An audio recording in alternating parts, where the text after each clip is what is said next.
Ok, estamos de volta ao vivo aqui com Frente a Frente, conversando hoje com o pastor Sérgio Queiroz, disputou o Senado da República no primeiro turno das eleições aqui na Paraíba. Já no primeiro bloco, já fez ali uma leitura de como é que foi a experiência e já projetando que não está pensando em deixar a política, não, em 2024 aí na disputa pela Prefeitura de João Pessoa.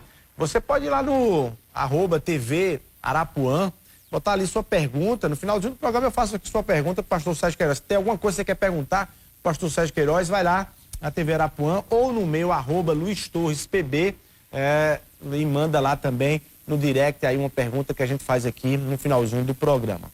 Pastor Sérgio Queiroz, Nilvan Ferreira disse: não vou votar em ninguém nesse segundo turno. Fez certo ou errado? Ele fez certamente o que dentro do cálculo político dele coube melhor. Eu tenho percebido que essa questão aqui de quem vai apoiar João, quem vai apoiar Pedro, quem não vai apoiar ninguém, você apanha de todos os lados. É interessante, você pega uma postagem, né? A minha postagem dando apoio a Pedro, a de Nilvan, dando apoio da neutralidade. Aí você pega uma Fernandinha, por exemplo, dando apoio a João, você vê as mais diversas críticas. Acho que Nilvan é um político mais experiente, né? E a decisão dele certamente deve ter sido a melhor dentro dos cálculos que ele fez. Agora, a neutralidade geralmente ela beneficia o candidato que está na frente em um segundo turno. João saiu na frente no primeiro turno. Uma neutralidade tende a ser benéfica a quem saiu na frente. Aliás, aconteceu isso com o Nilvan em 2020. Quando ele foi para o segundo turno, Valber Virgulino ficou neutro, Rui Carneiro ficou neutro e, na verdade, Cícero foi eleito prefeito de João Pessoa, né? Exatamente. Então, dentro desse perfil,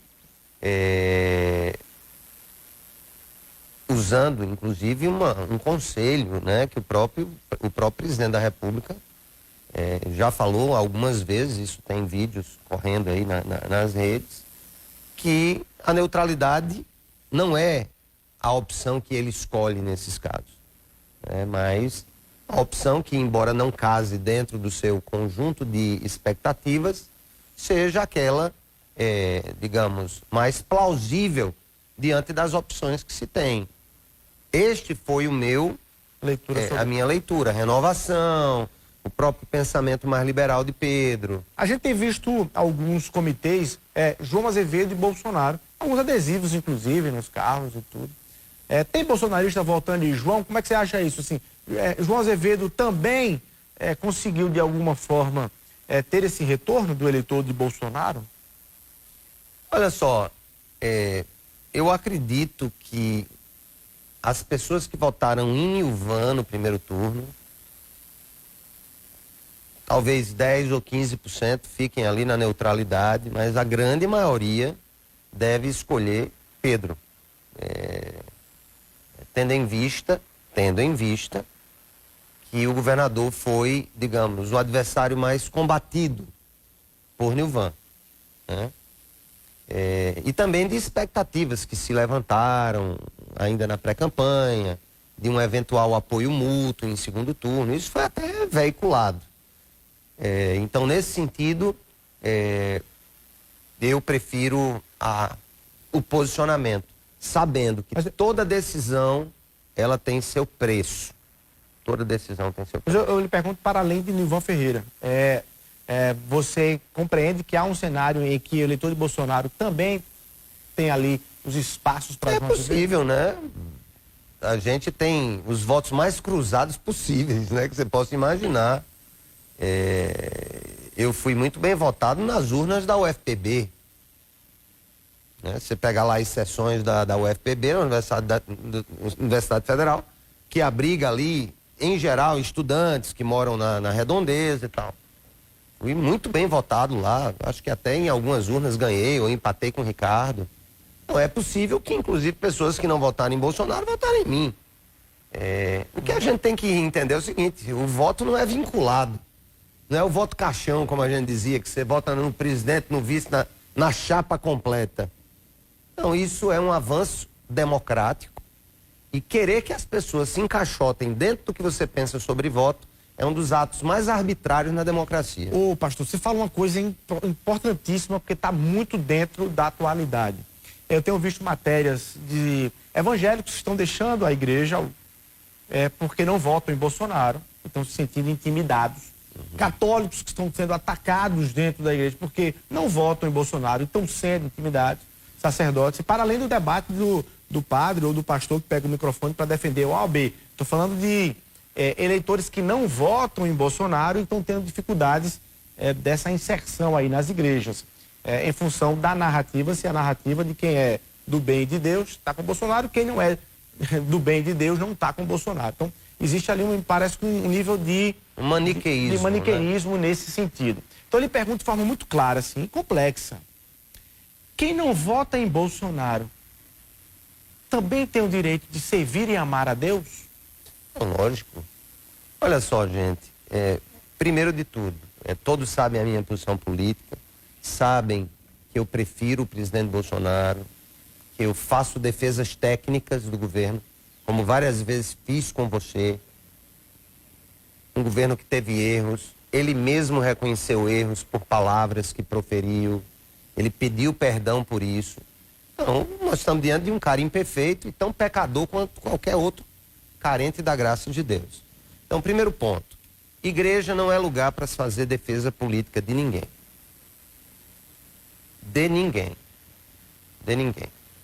Segundo, se tem um lugar na igreja onde gregos, troianos, corintianos e flamenguistas, esquerdistas e direitistas celebram na mesa da comunhão a graça de Jesus, é a igreja. Eu não posso pegar a última fronteira das convergências mínimas e transformar em um campo de guerra. Então, se eu preciso convencer alguém, eu tenho outros meios. Eu estou aqui na televisão, eu tenho a minha rede social. Quando eu voltei da eleição, foi que eu disse, olha, gente, eu não sei quem vota em quem aqui. Vocês sabem qual é a minha posição, o que eu penso, o que eu defendo, mas eu quero dizer aqui, todos são muito bem-vindos a essa comunidade e todos devem ser respeitados e amados nessa comunidade. E eu não vou mudar essa minha opinião, podem meter o sarrafo nas minhas costas, porque antes de ser cidadão ou de ser eleitor de Bolsonaro ou qualquer outra coisa na vida, eu sou cristão e amar indistintamente as pessoas não é opção, é obrigação bíblica. Esse trecho deve ser recortado e difundido para que mais pessoas possam ouvir e assistir uma fala tão adequada, tão equilibrada como essa, porque me parece que não há em lugar nenhum do Evangelho alguém que possa ser encaixotado em relação a candidato A ou candidato B. A questão do respeito às opções de cada um deve ser muito bem registrada. Parabéns. Vamos para um rápido intervalo comercial, a gente volta. Na volta eu pego aqui algumas perguntas de telespectadores. Um minutinho só.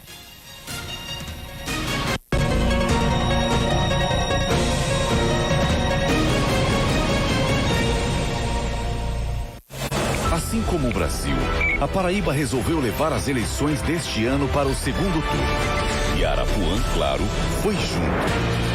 Neste dia 30, você confere novamente a mais completa cobertura do domingo das eleições e fica por dentro de tudo a partir das 7 horas da manhã. Ao vivo, a apuração mais vibrante do estado, com a equipe de jornalismo primeiro lugar em audiência, a movimentação dos locais de votação, as dúvidas do eleitor, a expectativa dos candidatos, um raio-x completo das eleições na Paraíba e no Brasil. Tudo até a festa da vitória dos vencedores. É domingo, dia 30, com transmissão simultânea pela TV Arapuã, Rede Arapuã de rádios e plataformas digitais e Portal Paraíba do Sistema Arapuã. Arapuã Eleições 2022. O seu voto em primeiro lugar. Oferecimento: Lojão Rio do Peixe. Aqui é fácil comprar. Na loja e no site. A imobiliária que mais ajuda as pessoas no sonho da casa própria. Vem pra Jampa. Aleph Laboratório Óptico. O melhor para a sua visão. Rápidas Soluções. Aqui tem a solução para você. Nord Hotéis. A maior rede de hotéis do Nordeste. Postos Opção. Sempre apostos por você. Menor preço. Ofertas, variedades e economia. Aqui tem. Projecta, material de construção e aluguel de máquinas. Lugar de comprar barato é aqui. Léo Madeiras, a solução completa para a sua marcenaria. João Pessoa, Campina Grande, Recife e Cabedelo. Feijão Cometa, o número 1 na preferência dos paraibanos.